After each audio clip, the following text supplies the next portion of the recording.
सबसे पहले संधियां हैं।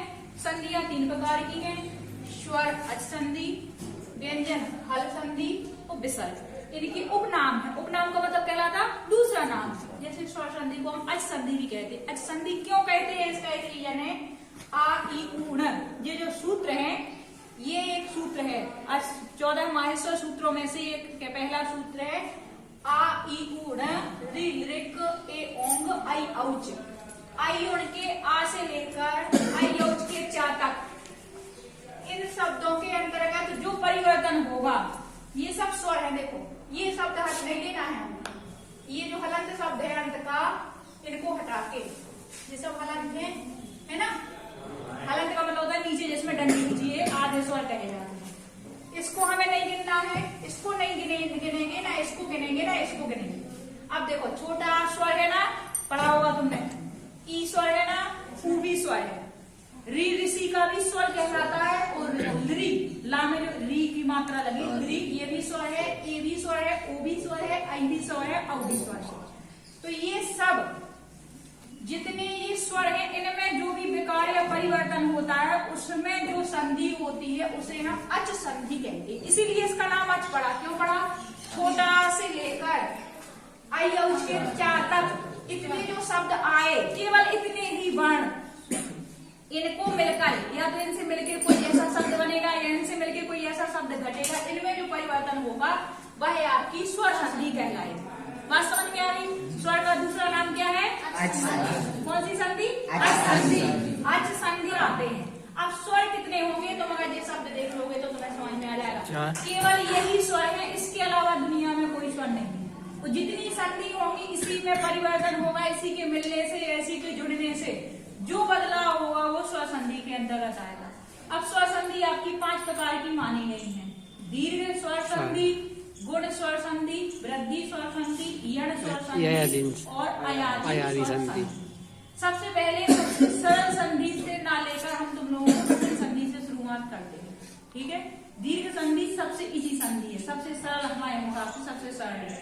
तो हम लोग आज कौन सी संधि पढ़ेंगे? दीर्घ संधि। दीर्घ ही पढ़े हैं, ठीक है, सही बात भी है कि अनेक आए तुम लोगों को शुरुआत कम से करते हैं।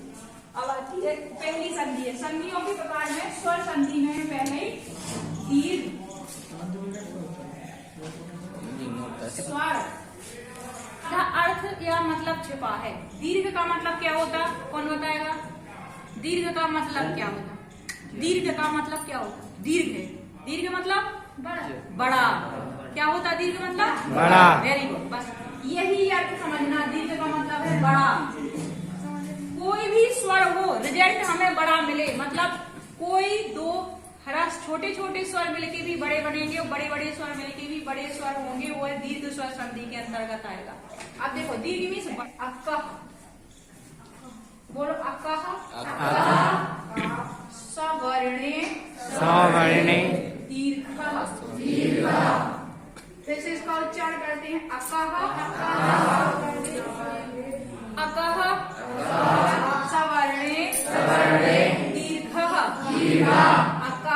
अक्कह सवर्णे दीर्घः।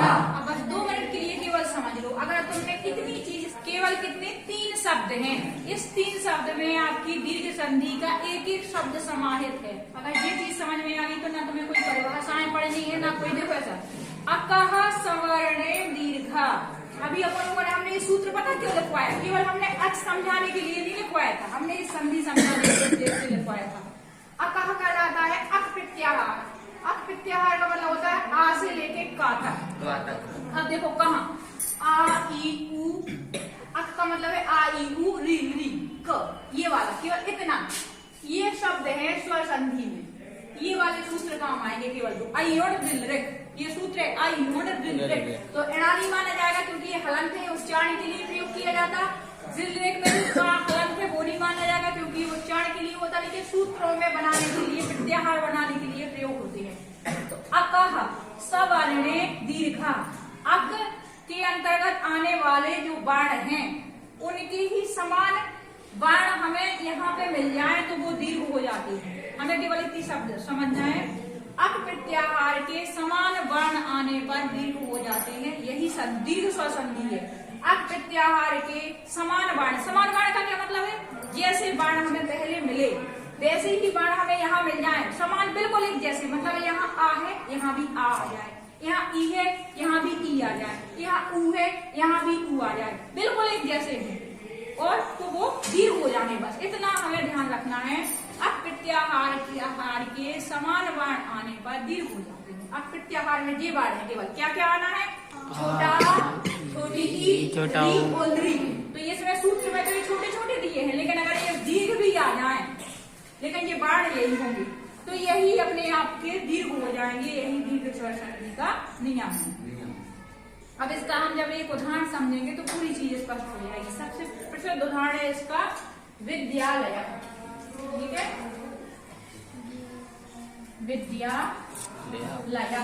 विद्यालय का मतलब जानते हो क्या होता? स्कूल। तब तो स्कूल में तुमने इंग्लिश अर्थ बता, पाठशाला।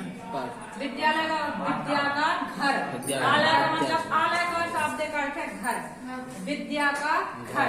अब देखो 95 से 99% तक जो हमें दीर्घ संधि मिलेगी वो दूसरे अक्षर पे पकड़ होगी उसकी। देखो यहाँ पे इसका दूसरा वर्ण क्या है? द्या। द्या कैसा है? बड़ा है। तो बड़ा का मतलब क्या है? दीर्घ है। दीर्घ है मतलब ये दीर्घ स्वर संधि का उदाहरण है। समझ में आ रही इतनी बात? विद्या का दूसरा अक्षर द्या है, द्या दीर्घ है, दीर्घ का मतलब बड़ा है, वो बड़े का मतलब दीर्घ स्वर संधि है। अब कैसा बड़ा है? बड़ा आ है। क्या है? बड़ा आ है। अब यहाँ पे हम देखते हैं बड़ा आ। देखो एक बात और हमें ध्यान देना, संधि हमेशा दो सार्थक पदों में होती है। इसका मतलब क्या है? जोड़ना। जब इसमें दो शब्द जुड़े हैं तब ये विद्यालय बना है। इसमें दो शब्द जो भी जुड़े होंगे उनका अपना अपना एक सार्थक सही अर्थ होगा। तो इसमें है पहले विद्या। विद्या का भी अर्थ होता है ज्ञान या योग्यता। और फिर दूसरा शब्द है आलय। आलय का क्या अर्थ?